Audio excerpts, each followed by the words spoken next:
over! Nandito na tayo ngayon sa The Making of Harry Potter Studio. As you know, first time ni Syra dito sa Japan. Kaya syempre, bukod sa Disneyland, sinama ko na rin siya para makita itong studio ng The Making of Harry Potter. We will share a detailed review of the location. Hopefully, napanood nyo na yung 7 movies ng Harry Potter ulit para makasunod kayo sa mga makikita nyo sa loob. Bali, binook ko lang sa Klook yung visit namin dito. But if you want to enhance your experience, you can book a digital guide online kasama ng ticket ninyo for 1,480 yen in advance or hire upon arrival in their lobby. Kung meron naman kayong mga bagahe, pwede nyo iiwan dito sa cloak room. And here's the information, you can exchange your digital ticket into this.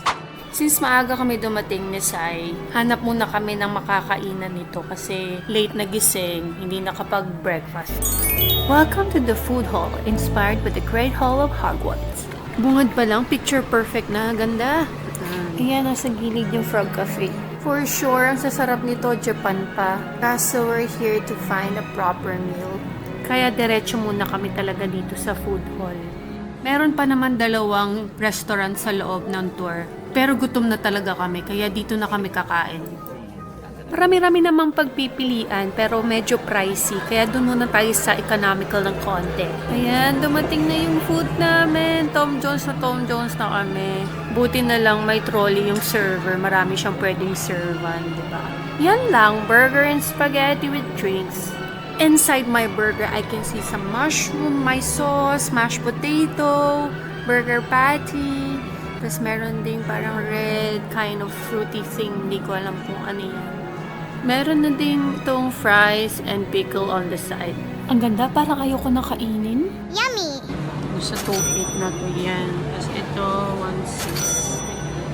1.6. 480 yung kanyang drink sa akin. 430. Mahal lang pagkain dito eh. Tagal niya sa'yo. Mag-makeup pa siguro yun sa loob ng toilet. Kaya kakain ako. Weird yung lasa. Hindi ko maintindihan, pero fight.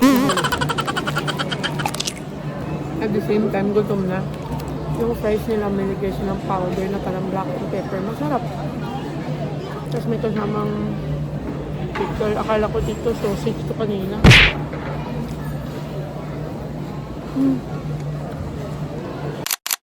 Dahil busog na, may energy ng maglakad at mag-tour. Kaya pumasok na kami dito dahil 2 p.m. ang appointment.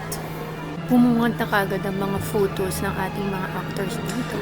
Here naman, mga posters ng franchise, pati yung mga photos na production. Like yung directors, screenwriters. 史上の偉大な魔法使いもスタート地点は今の僕たちと何も変わらない学生だったんだ。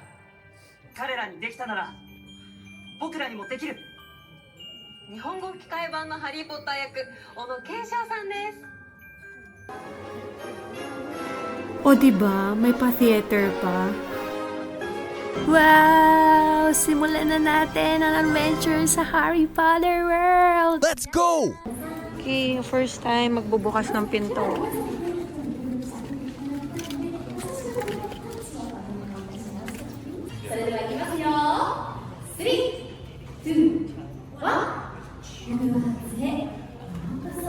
Okay, pasok na tayo sa Great Hall. Ito yung main gathering area nila sa Hogwarts eh. Dito sila kumakain. Dito rin sila tumatanggap ng mga letter galing sa mga kwago. Tapos dito rin nila ginaganap yung mga major events nila. Uy, Goblet of Fire! Yung Twin Weasleys na tumanda nasa sahig. Napansin nyo? I will hoist this chalice of champions, this vessel of victory, for Triwizard Town. Ito yung scene na dapat 3 lang yung magko-compete na representative for each school. Kaso lumabas yung name ni Harry kahit na hindi naman siya dapat qualified dahil hindi pa siya 17. 14 pa lang siya dito eh sa Goblet of Fire.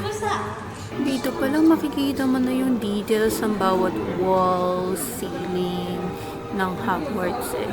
Oh, grabe. Marble Staircase. Oh, sa mga nakapanood dyan, naalala nyo ba to? Isang magical na hagdanan. Bigyan ko kayo ng preview. Ito yung mga hagdanan na nagko-connect from Great Hall papunta sa mga upper floors. Saan kaya nanggaling ang inspiration ng writer, no? I can only imagine myself walking on those stairs. Dito sa gilid may photo op. Mag-video ka lang dyan, tapos lalabas yung sarili mo sa isa sa mga frames na nasa walls dun sa marble stairs. Maganda din tong souvenir. Pwede mo siyang i-download online using their Wi-Fi. Ask ka lang sa staff. Ayan ka.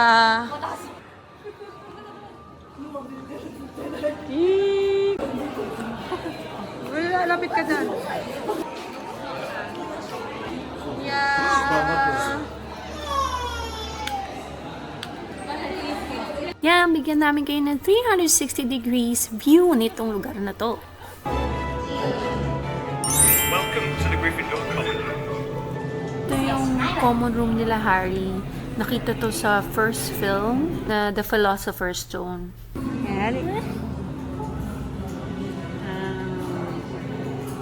Gryffindor Common Room.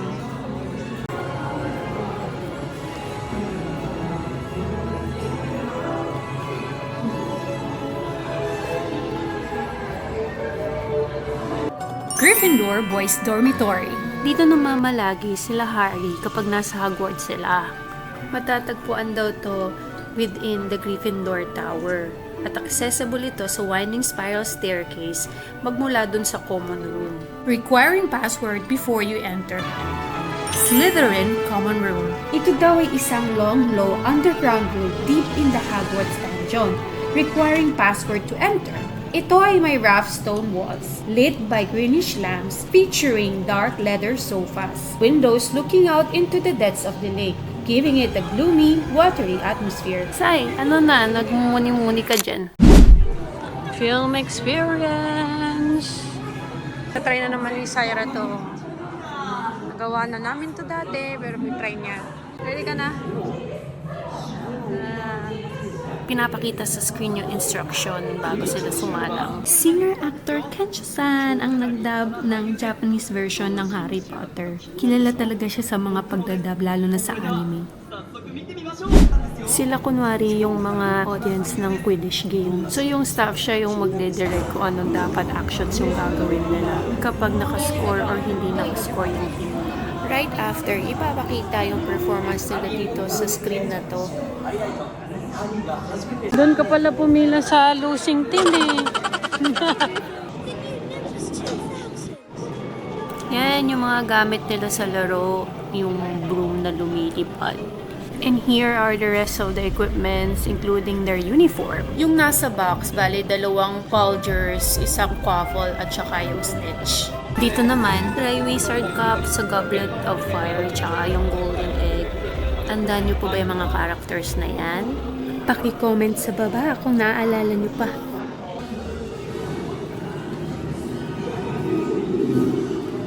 Kamukha to ng Room of Requirements. Daming books. Ito yung original design ng pensive na nakita natin sa movie na Harry Potter and Goblet of Fire. Pero yung mga sumunod na appearance nito, iba na yung itsura. Katulad nung Harry Potter and the Half-Blood Prince at saka yung Deathly Hallows Part 2. What you are looking at are memories, in this case pertaining to one individual, Voldemort. This vial contains the most particular memory of the day I first met him. I'd like you to see it, if you would. Welcome to the Headmaster's Office at Hogwarts. So sa pelikula, malaking circular room to na filled with magical artifacts, cabinet ng memory vials, portrait ng mga past headmasters, may telescope, yung pensive, syempre, yung male phoenix na si Fawkes. You were brilliant, Fawkes. Godric Gryffindor. Sa office din pala ni Dumbledore naka-store itong Gryffindor sword. At bago ka makapunta sa office ni Dumbledore, kailangan mo munang dumaan dito sa Secret Stone staircase behind a gargoyle, requiring passwords like Sherbet Lemon to enter. Sherbet Lemon.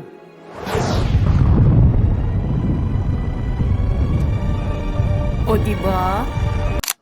Ito yung mga ones na ginamit ng mga characters sa movie. Dito naman tayo sa gallery ng mga props.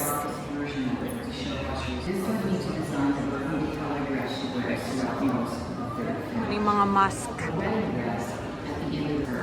Oh, kaninong gown yan? Sino nagsuot niyan? Kilala mo ba? Ano yan? Number 9. So, dito sa costume, Zoe Kravitz.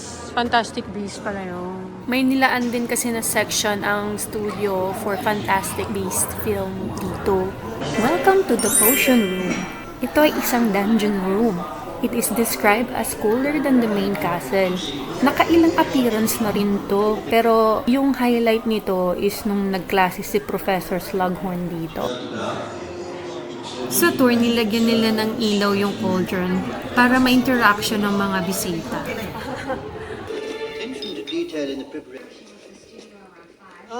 So the mirror of Erised, it shows us nothing more or less than the deepest and most desperate desires of our hearts. Ito yung magical artifact na nireveal yung desire ng heart ni Harry Potter na makita yung magulang niya. Erised is actually desire spelled backwards.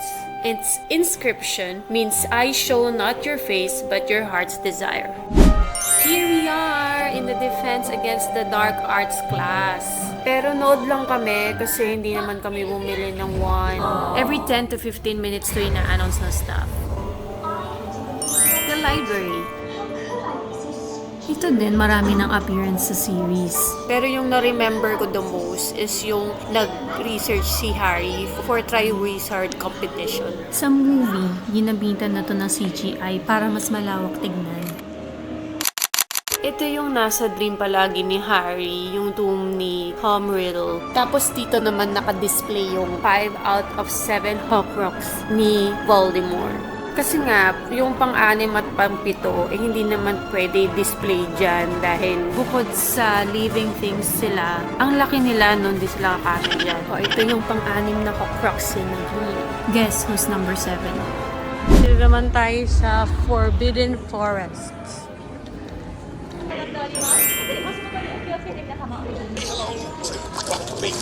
First thing you want to know about hippogriffs is that they're very proud creatures, very easily offended. Give him a nice bow, then you wait to see if he bows back.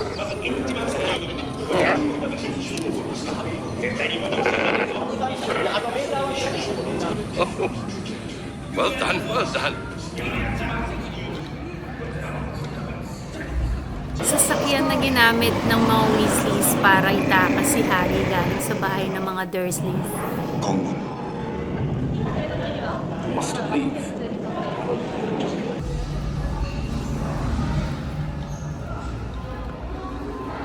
Yan. Pag may wand ka, pwede mo i-destroy yung mga yan. Interactive experience kasi to. Hindi ka makakakas na Expecto Patronum kung wala kang wand. Para ma-expel yung mga Dementor. Kasi magpo-provide siya ng bright light. Panurin natin si Harry kung paano niya gawin yan. Expecto Patronum! Astig, di ba? Here naman, let's meet Aragog, ang alaga ni Hagrid. Si Aragog na Acromantula. Meron siyang span na over 5.5 meters. Sabi nila during filming daw, over 15 people ang nag-operate ng complicated na animatronics na to para lang magmukhang totoo. Alam mo kung paano siya ginawa? Kasi sa may tail niya yung mga kuryente. Si Aragog. Sa Half-Blood Prince nga, namatay na si Aragog due to illness, katandaan, ganun. Is that an actual acromantula? Nakarating na tayo sa bahay ni Hagrid. Yung bahay ni Hagrid na binago nila yung location ng 2 beses, I think. Kasi sa Philosopher's Stone, nasa Patag lang to eh. Tapos may backdrop na trees. Tapos dun sa Azkaban, nasa Alps na siya ng Scotland. Uy, si Fang! Ang kumpanya ni Hagrid. Galing eh, no? Gumagalaw pa yung ulo. Never kong napansin sa kahit anong scene sa bahay ni Hagrid na may bed. Kayo ba napansin nyo? Cafe! Butterbeer Cafe. Nahugas ko na kami dyan. Number 4, Privet Drive. Tara't pasukin na ang bahay ng mga Dursley. House Raid. Located in a fictional suburban. Dito in-spend ni Harry yung kanyang miserableng childhood. Ay. Ito yung room ni Harry sa first movie. At least dito makikita natin yung kabuuan ng maliit na room sa ilalim ng hagdan. Sa succeeding na franchise kasi, iba na yung kwarto niya eh. Ito yung mga invitation letters ni Harry na nadagsaan sa bahay ng mga Dursley. Kasi kino-confiscate ng tito-tita niya. Ito nakakatawa tong scene na to eh. Pero alam niyo ba, na kahit ganyan yan, hindi yan CGI. Kinunan talaga yan sa camera, guys. It took 20 people para ma-build yung inflatable suit at ma-i-apply sa actress. They included pumps, degassing chambers, and inflatable bladder.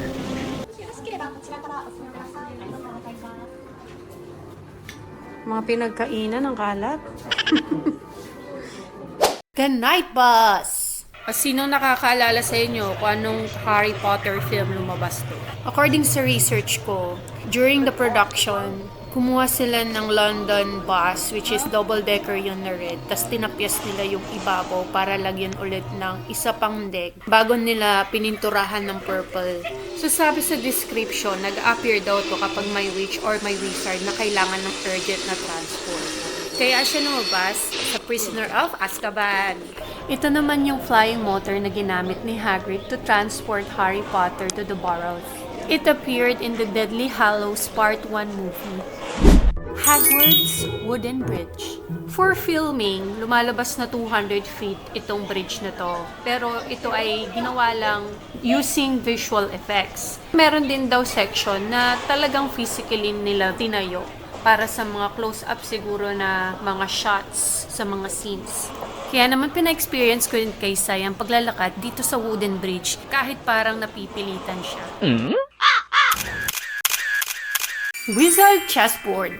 This giant dangerous game of wizard chess was originally designed by the master chess player Jeremy Suleiman. It used real chess rules but with enchantment, powerful pieces that brutally destroyed opponent. Inanimate nila to sa first movie para gumalaw, 'di ba? Hogwarts Express. The iconic train featured throughout the Harry Potter film series. It appeared in most films as the magical transport from London's platform 9 3/4, carrying students to Hogwarts. Ang iconic nito, lahat ata ng movie nandun do, pera lang dun sa huli.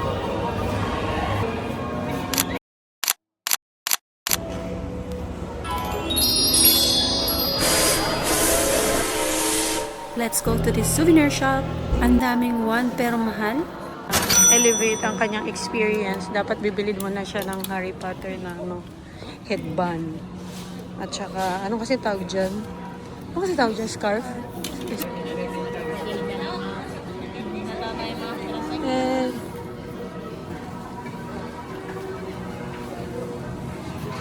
yan, nagko-compliment sa nag-aayos na po siya. She'll try the robe on para makompleto yung outfit niya for photo. Pati na rin pala yung one. Hiramin namin. Buti na nag-compliment yung suot niyang damit doon sa scarf niya. Mahal na rin kasi masyado kung bibili pa ng robe tapos isang beses lang gagamitin, diba? Tama! Wala, parang nilalamig lang. Hogwarts Express! Pasok na! Para makita natin yung mga scenes na naganap sa tren.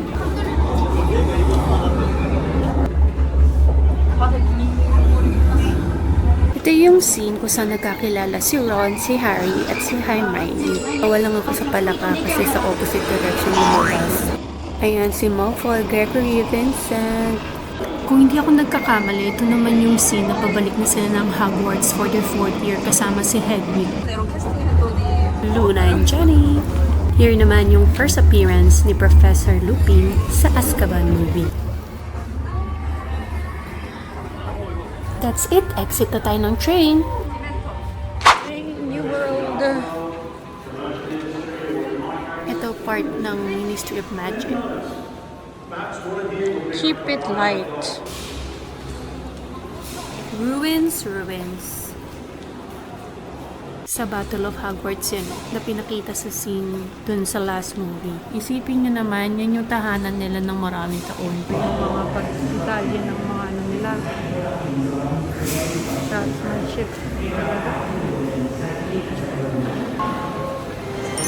Ministry of Magic. It is said that this is a fictional government for the British and Irish wizarding community in the Harry Potter universe, responsible for enforcing magical law, regulating magical life, and keeping the wizarding world secret from the Muggles. A staff would travel in via telephone, lavatory, or the Floo network using one of the enormous fireplace, each standing at over 3 meters tall.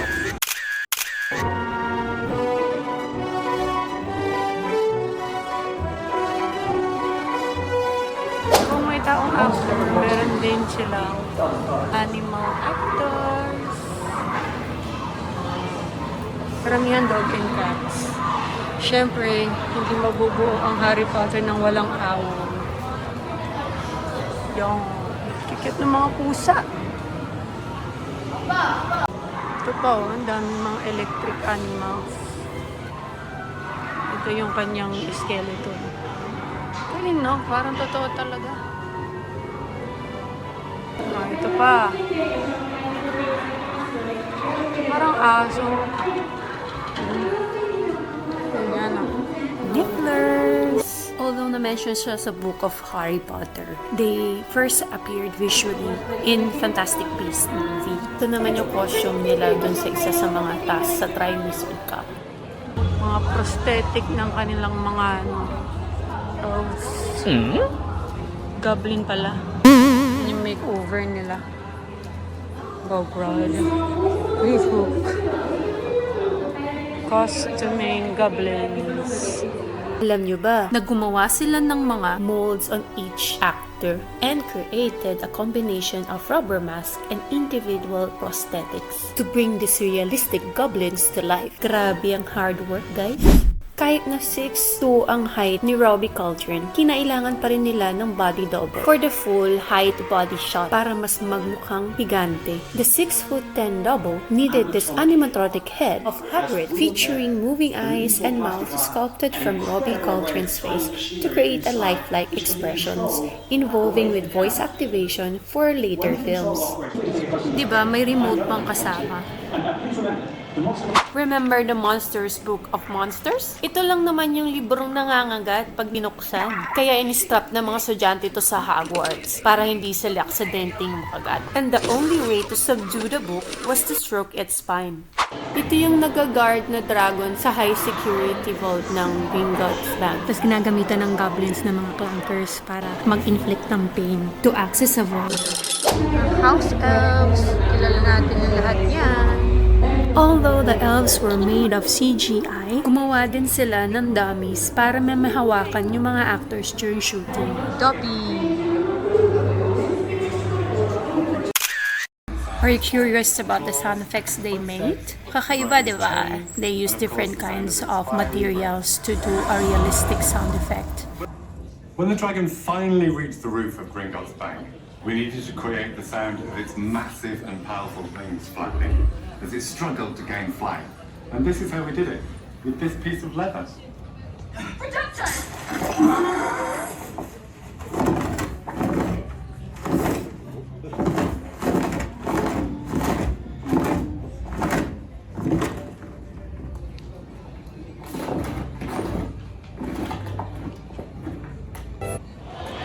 The green screen experience. Here, you can experience to ride in a broomstick. However, your phone is not allowed to take videos or photos inside kasi this is a paid experience. In a way na yung photos and videos kailangan mo i-purchase sa kanila. The package starts at 4,000 yen. Kahit kinunan ka na nila at nakasakay ka na, kung di mo naman bibilhin, wala namang sapilitan. Yun nga lang, wala kang souvenir from there.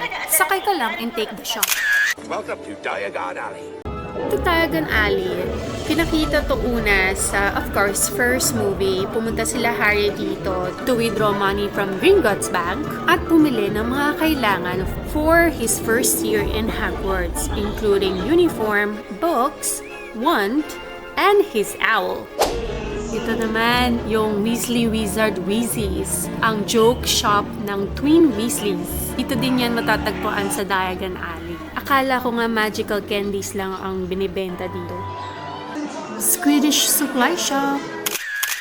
Messrs Mooney, Wormtail, Padfoot and Prongs are proud to present the Marauders map. This is Hogwarts. Hogwarts. Is that really Dumbledore? In his study. Pacing. Does that a lot. So you mean this map shows everyone? Sa mga hindi pa nakakaalam, ang Marauders Map is a magical enchanted map of Hogwarts Castle and grounds na nagre-reveal ng location ng kahit sino na nasa loob nun.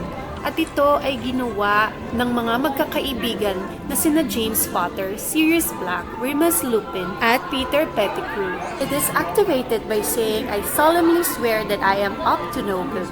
To deactivate, just say "mischief managed." Hogwarts Model. According sa visual history ng Hogwarts Castle, the filmmakers designed Hogwarts Castle to feel as rich and historic as J.K. Rowling's written world. Before filming began, production designer Stuart Craig worked closely with Rowling. Siya yung nag-sketch ng detalyadong mapa ng castle grounds na gumabay sa pagpapatuloy ng movie series. Although the map anchored key story elements, the physical model kept evolving each film, and sa final appearance ito, marami na ang napalitan kumpara sa original na bersyon. These full cover models were handcrafted with the tiniest details by filming against green screen. The production shots of this model were then combined with the computer-generated background by the visual effects department. Our tour is about to end. Nakalabas na kami ng Hogwarts Model Area and of course itong bubungad sa'yo, ang merchandise shop kung saan makakabili ka ng either pasalubong or for keeps from your favorite Hogwarts houses like Gryffindor, Hufflepuff, Ravenclaw, and Slytherin. Napabili pa nga ako ng puzzle at magnet dito pero nagsisi ako, di ako bumili ng blue scarf. Before mag-start yung tour, dapat on each page, may makita kayong mga hints na mahanap mo throughout the trip. The castle. You can take this one. Souvenir. That concludes our visit and the making of Harry Potter tour here in Tokyo. Accurate talaga yung 4 hours minimum na tour sa loob ng studio as suggested sa website. Kasi syempre, depende pa rin yun kung gaano ka-curious sa mga makikita mo. Lalo na pag avid fan ka ng Harry Potter, di ba? 6 p.m. na. Uwi na to ng mga nagtatrabaho sa opisina. Kaya go-go na kami sa train. Sakto lang yung oras kasi siksika na sa mga public transport. Pupunta kami ng Shibuya to meet my husband for dinner. The following day, ito na kami kasama ang mga relatives kasi magbe-breakfast kami bago kami maghiwa-hiwalay. So today, kami ng asawa ko, uwi na kami ng Pilipinas and the rest of the relatives will go to Hamamatsu kasi doon sila nakatira. Actually, pumunta lang sila dito sa Tokyo para sunduin yung nanay ko at saka yung pamangkin ko kasi doon na nila i-continue ang kanilang bakasyon. They will stay there for another week before they go back to the Philippines. Coffee, hot chocolate. Matcha! May matcha, babe. Ayoko matcha. Ayan, matcha. Ako, I love matcha all the way. Anything matcha good for me. Grabe, may mga juices pa dito, pati carrot juice, may tea, cold tea, hot tea, soft drinks, cocoa. Grabe, ang sulit talaga. Ano pa bang hahanapin mo, di ba? Parang lahat nandito. Wow, kape chocolate. Bakit hindi ko? Hindi, kasi lagyan ko ng Wait. Oo nga. Kuchan na. Strawberry, royal milk tea. Vanilla, strawberry latte, mani. Wala din, no? Hot chocolate. Ay, tara. Ano gan? May hot chocolate siya, pero lagyan mong ice para ice. Ice ba ka? Hot ka? Hot. Ayaw pa ng ice. Cocoa mo ka. Ito yung basuri.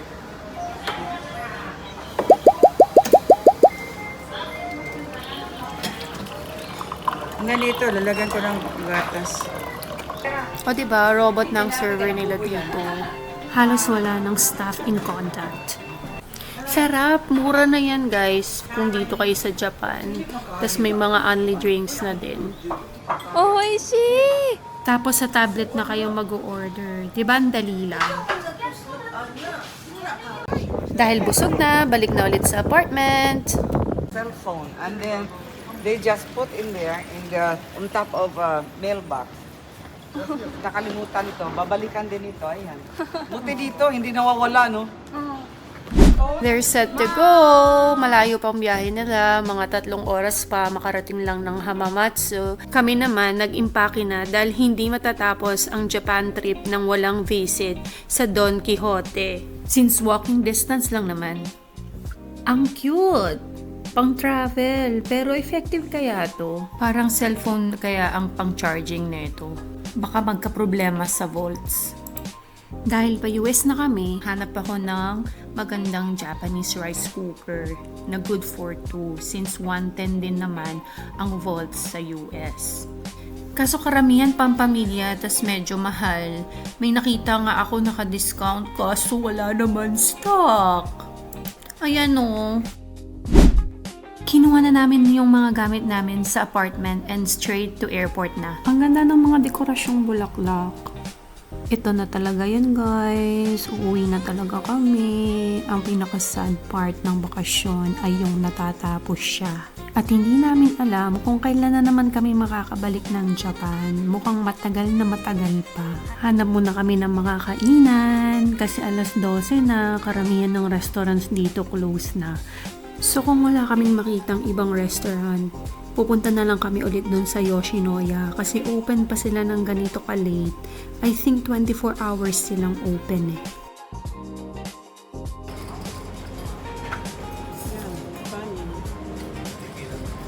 Maraming salamat sa pagsama ninyo sa amin. Naway nagustuhan nyo ang vlog na ito. At salamat din sa suporta ninyo sa pagtangkilik sa mga videos natin na ginagawa. Para po sa mga bagong manonood, huwag niyo pong kalimutan mag-subscribe, comment, and like. See you on the next vlog!